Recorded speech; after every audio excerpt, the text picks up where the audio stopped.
वालेकुम ग्रेड 10। कैसे आप लोग, उम्मीद है कि ठीक होंगे। जैसा कि आप लोगों को पता है कि हम एक्सरसाइज जो है वो 5.2 कर रहे हैं। लास्ट टाइम मैंने उसके आपके 2 क्वेश्चंस करवा दिए थे। सो नेक्स्ट जो है क्वेश्चन नंबर 3 में देखिएगा। Kindly open your books and page number है 91। क्वेश्चन नंबर 3 में है कि आपने कुछ हमें सेट दिए हुए हैं, जिनसे यूनिवर्सल सेट दिया हुआ है, ए दिया हुआ है, बी दिया हुआ है, ठीक है।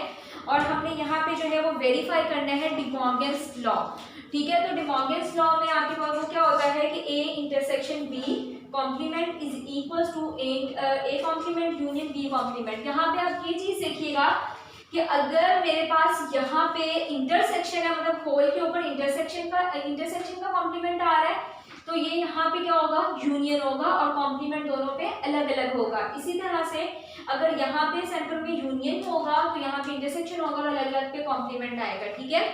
अच्छा, समटाइम ये होता है कि आपको ये तो यहाँ पे तो प्रूव करने के लिए दे दिया हुआ है कि जी डी मॉर्गन्स लॉ इसको प्रूव कर दीजिए, लेकिन अगर आपको वैसे भी लिखा हुआ आएगा क्वेश्चन पेपर में तो कि डी मॉर्गन्स लॉ को प्रूव करें, तो आपको डी मॉर्गन्स लॉ जो है वो याद करना होगा, उसको किस तरह से फिर आपको मतलब जुबानी याद कर लीजिएगा ताकि मसला ना अगर नहीं आता तो।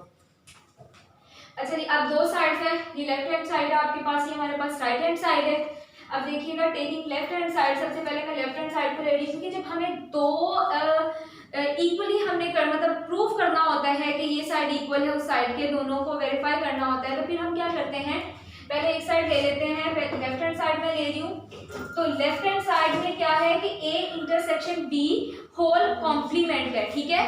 तो अब A intersection B whole complement तो हम लेने के लिए पहले क्या करेंगे, तो इसका इंटरसेक्शन लेंगे, इंटरसेक्शन लेने के बाद उसका क्या आएगा, कॉम्प्लीमेंट आएगा, ठीक है।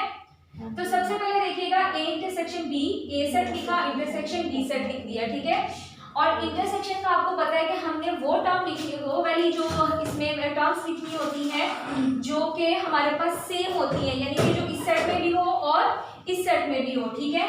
तो अब देखिए इनमें सेम वाली टर्म्स कौन सी है, 3 है, 5 है एंड देन 7 है, तो वो उसका हमने सेट बना दिया, वो हमारे पास क्या आ गया, ए इंटरसेक्शन बी आ गया, ठीक है। उसके बाद देखो अब आप इसका कॉम्प्लीमेंट लेते हैं। कॉम्प्लीमेंट का मैंने आपको बताया हुआ है कि जिस भी नंबर का हमें कॉम्प्लीमेंट चाहिए होता है, जिस भी चीज का कॉम्प्लीमेंट चाहिए हो, आपने उसको यू में से यानी कि यूनिवर्सल सेट में से माइनस कर देना होता है, ठीक है। तो यू में से मैं ए इंटरसेक्शन बी को माइनस कर दूंगी क्योंकि मुझे इसका कॉम्प्लीमेंट चाहिए, ठीक है। उसके लिए देखिएगा पहले मैंने यूनिवर्सल सेट लिखा, माइनस इस सेट को लिख दिया। अब यूनिवर्सल सेट में से इस सेट को मतलब हमने निकालना है, माइनस करना है। माइनस का मतलब ये होता है ना, निकाल देना उसको। तो जब मैं इसको निकाल दूंगी मतलब इस सेट को, तो देखो पीछे हमारे पास क्या बचा, 1 2। अब देखो 3 में से 3 हम माइनस निकाल देंगे तो वो तो नहीं आएगा ना, इसका मतलब 3 नहीं आएगा। उसके बाद 4 है, 5 इधर लिखा हुआ है, उसको भी हम निकाल देंगे, वो भी नहीं आएगा। फिर 6 आएगा, 7 भी यहाँ पे मौजूद है, मतलब वो भी निकल गया तो वो भी नहीं आएगा आपके पास। 8 9 एंड 10 आ गया, ठीक है। ये हमारे पास आ गई लेफ्ट हैंड साइड। इसको मैंने इक्वेशन का एक नाम दे दिया जो कि डी रख दिया आपने, या अपनी मर्जी से कोई भी नाम दे सकते हो, कोई कंपलसरी नहीं है कि आप डी ही रखो। अच्छा जी, अब मूव करते हैं, अब दूसरी राइट हैंड साइड को लेते हैं। लेकिन राइट हैंड साइड वो हमारे पास क्या है, A complement union B complement, ठीक है। अब जाहिर सी बात है मेरे पास ए कॉम्प्लीमेंट होगा, बी कॉम्प्लीमेंट होगा तो मैं उसका यूनियन लूंगी, ठीक है। तो पहले इनका हम पहले फाइंड कर लेते हैं ए कॉम्प्लीमेंट, वो क्या होगा, यू माइनस ए। वही बात थी, यू में से हमने ए वाला सेट जो है वो माइनस कर देना है, तो 1 तो 1 से कट गया, ये भी नहीं आएगा।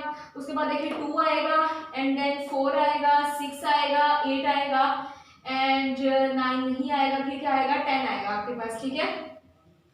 ये मेरे पास क्या आ गया, ए कॉम्प्लीमेंट आ गया, ठीक है। अब आते हैं बी कॉम्प्लीमेंट में। उसमें क्या है कि यूनिवर्सल सेट में से बी वाले सेट को हमने क्या करना है, माइनस कर देना है। तो पहले हम क्या लिखेंगे, यूनिवर्सल सेट माइनस, उसमें भी हमने माइनस कर दिया, ये मेरे पास बी कॉम्प्लीमेंट आ गया। अब इन दोनों को हमने क्या कर लिया, इनका यूनियन ले लिया। यूनियन मतलब इन दोनों को हमने कंबाइन लिखना है, ठीक है। यूनियन में हमारे पास जो सेट होता है वो क्या होता है, दोनों जो सेट हमारे जिनका हम यूनियन ले रहे होते हैं वो उनका कॉम्बिनेशन होता है, ठीक है। तो यानी कि ये वाला सेट आप देखो, यहाँ पे ए कॉम्प्लीमेंट लिखा, यूनियन बी कॉम्प्लीमेंट से जो मेरे पास सेट आया मैंने वो लिख दिया, सही है। अब इनका यूनियन जब मैंने लिया तो यहाँ पर देखो मैंने अरेंज करके वैल्यूज लिख दी हैं, 1 2 एंड देन 4 3 दोनों में नहीं है, 4 6 8 9 एंड देन 10 कर लेंगे, ठीक है। और पहले भी मैं आपको बात बता चुकी हूँ कि जब हम हम यूनियन करते हैं तो यूनियन में आप जब दोनों सेट में देखो, अब क्योंकि हमने दोनों की वैल्यूज को कंबाइन करके लिखना होता है, सही है।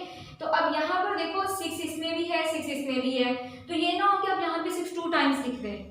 अगर आप 2 टाइम्स एक नंबर को रिपीट कर दोगे ना तो वो एक सेट ही नहीं बनेगा, ठीक है। वो सेट की डेफिनेशन के खिलाफ बात चली जाती है कि एक सेट में कभी भी कोई नंबर 2 टाइम्स या 3 टाइम्स या मतलब रिपीट नहीं आप उसको कर सकते हो, ठीक है। तो आप ओनली उसको 1 टाइम ही लिखोगे, चाहे वो दोनों सेट में नंबर को जोड़ दो, ठीक है। अब यहाँ पर देखिए, इसको मैंने इक्वेशन नंबर ई का नाम दे दिया। अब देखो equation number from equation number D and E, left hand side is equals to right hand side, यानी कि हमारे पास मॉर्गन्स लॉ जो है वो प्रूव हो गया।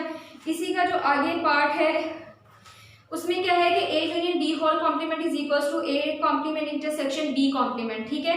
ये आई होप कि आप लोग अब खुद से कर सकते हो। इसी तरह से क्वेश्चन नंबर 4 है। क्वेश्चन नंबर 4 में आपने उसका सेकंड पार्ट करना है। सेकंड पार्ट में है कि y minus x is equals to y intersection x complement. अब आपको माइनस करना भी आता है, कॉम्प्लीमेंट लेना भी आता है, तो सेट गिवन है, सिंपल ऐसा कोई मुश्किल नहीं है। तो ये आपका होमवर्क है और आज ही हमारी एक्सरसाइज 5.2 खत्म हुई। अब इंशाल्लाह 5.3 स्टार्ट करेंगे। Thank you so much.